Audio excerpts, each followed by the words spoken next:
Kung pumili ka ng tamang libangan ngayon, 6 na buwan mula ngayon, iba na ang pakiramdam ng buhay mo. Hindi dahil nagbago ang mundo, kundi dahil nagbago ka. Karamihan ng tao, tumatanda lang na mas mahal ang mga distraction. Ang tawag nila rito, busy.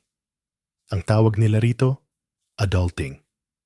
Pero ang maliit na 1%, ginagamit ang isang libangan bilang private training ground. Tahimik, paulit-ulit, hanggang maging default na ang disiplina at hindi mo na kailangang pilitin ang kumpiyansa mo, kusa na lang lumalabas. Bibigyan kita ng 10 libangan na mukhang normal sa paningin ng iba. Pero may mabubuo sa loob mo na parang sandata. Focus, composure, at kakayahang magpatuloy kahit gusto mo nang sumuko. Pumili ka ng isa lang at kayanin mo ng seryoso. 6 na buwan mula ngayon, hindi tatanungin ng tao kung anong nangyari sa'yo. Ang tanong nila, paano mo yon nagawa? At isa sa mga, to ang pinakamabilis na paraan para i-upgrade ang confidence mo nang hindi ka nagiging papogi o peke. Karamihan, iniiwasan to kasi awkward sa simula. Basahin mo hanggang dulo. Simple lang ang idea ng mga stoic. Hindi ka tumataas ayon sa goals mo, bumabagsak ka ayon sa training mo. Si Marcus Aurelius, pinalala niya lagi sa sarili niya na ang araw ay para gawin ang dapat ginagawa ng isang tao. Si Epictetus, tinuro niya na kontrolado natin ang actions natin, di ang resulta. Sa simpleng salita, tigilan mo na kakahintay na ready ka na. Piliin mo na practice mo, tapos i-transform mo sarili mo sa taong hindi basta natitinag. Hobby 1. Boxing. Hindi para labanan ng mundo, kundi para talunin yung sarili mong sumusuko sa pressure. Boxing tinuturo timing, footwork, at yung tahimik pero matinding aggression. Matututo kang huminga kahit parang tumatakbo ang puso mo. Matutunan mong malakas ang boses ng takot, pero hindi yun utos. Bawat round, isa lang ang turo, mas kaya mo pa kaysa sa dinodrawing ng utak mong alinlangan. Hobby 2. Journaling. Mental training gamit ang ballpen. Ang pagsusulat ng isip mo, pinipilit ka maging honest. Binubura nito ang kalituhan, inaayos ang gulo, at inilalantad kung anong ugali ang umuulit-ulit na taon na. Sabi ni Seneca, suriin ang araw mo parang hukom, hindi ka away. Ganyan ang journaling parang salamin na hindi ka binobola at hindi nagsisinungaling. Hobby 3. Weightlifting. Hindi para gumanda katawan mo, kundi para kunin mo ang awtoridad sa sarili mo. Hindi nakikipag-negotiate ang bakal. Tinuturuan ka nito na ang lakas, pinaghihirapan yan, hindi basta ibinibigay. Isang rep kada ulit, pinapatunayan mo sa katawan mo na kaya mong tiisin ang hirap. At pag natutunan mong gumawa ng mahirap sa utos mo, sunod ang buong buhay mo. Hobby 4. Calisthenics. Ang sining ng pagkontrol sa sarili mong katawan. Pull-ups, dips, handstands, levers, walang machines, walang shortcut, ikaw lang laban sa gravity at dahilan. Mapapahumble ka kasi totoo agad ang feedback ng katawan mo. Pero nakaka-empower kasi hindi maitatanggi ang progress, hindi tinatanggap ang limitasyon dito. Sinusubok, tinutulak palayo. Hobby 5. Chess.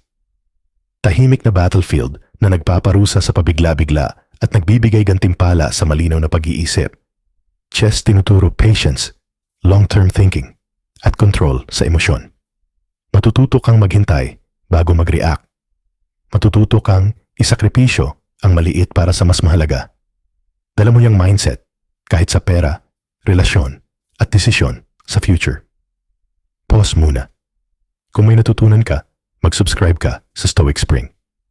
Nakakabuti talaga kasi matututo kang protektahan ang inner peace mo at mag-mature, hindi bitiwan ang sarili sa moods at distractions. Tuloy tayo. Dito na tayo sa hobby na kadalasan iniiwasan ng karamihan. Hobby 6. Communication. Ang matutong magsalita ng klaro at may kumpiyansa, Pinabago lahat. Hindi kailangan lakasan boses mo o maging aggressive. Klaro, kalmado, direkta. Matutunan mong tumingin sa kausap, ayusin iniisip mo, at magtakda ng boundaries nang di humihingi ng sorry. Ito ang hobby na level up ang presence mo. Sa umpisa, awkward kasi, madali makita yung insecurity, pero dun galing ang growth. Hobby 7. Reading. Isang libro, taon ng pagkakamali ang maiwasan. Pinakamurang paraan para hiramin ang hirap ng iba. Basahin ang philosophy para maging matatag. Biography para sa ibang pananaw. Psychology para sa self-awareness. At practical books para sa skills. Para sa mga stoic, ang wisdom ay training, hindi trivia. Hindi entertainment ang pagbabasa pag tama ang gamit mo. Energy, yan. Hobby 8. Running. Hindi ka tumatakbo para umiwas, kundi tumatakbo ka papunta sa version mo na hindi sumusuko sa hirap. Ang running, nagpapalakas ng katawan, mas lalo ng isipan. Matutunan mong tumupad sa pangako mo kahit walang pumapalakpak. Yan lang, hiwalay ka na agad sa karamihan. Hobby 9. Matutong mataas ang kita na skill. Copywriting, sales, web design, video editing, coding, media buying. Mga skill na pag natutunan mo, madadala mo kahit saan. Karamihan naghihintay na mabigyan ng chance, promo o swerte. Pero ang skill na ganito, ikaw ang pipili ng opportunity. Kapag master mo na, hindi ka nang hihingi, ikaw gumagawa. Hobby 10. Content creation. Hindi para sumikat, kundi para malinaw sa sarili at may leverage. Sa paglikha, matutunan mong mag-isip ng malinis, magpaliwanag ng simple, magsalita ng may conviction. May proof of work kang sumasabay kahit tulog ka na. Sa panahon na attention ang currency, may laban ng creator. Kahit 10 lang ang makakita sa gawa mo sa umpisa. Training na yan sa influence, disiplina at identity. Ito ang rule para mag-work lahat ng to. Huwag mag-ipon ng hobbies. Isa lang. Commit ng 6 na buwan. I-schedule mo. Tratuhin mo bilang training. Hindi basta trip. Ang 1% hindi mas magaling genes o mas swerte.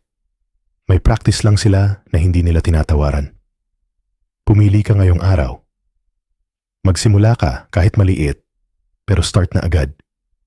Pasasalamatan ka ng future self mo. Kung gusto mo pa ng daily reminder na ganito, mag-subscribe ka sa Stoic Spring. Mababago ang buhay mo kasi matututo kang alagaan ang katahimikan mo sa loob at maging mature. Hindi basta sumasabay sa cycle. Ngayon, gusto kong marinig sa'yo. May kulang ba sa listahan na dapat isama? Comment mo ang hobby na gusto mong idagdag at sabihin mo kung bakit deserve nito mapasama.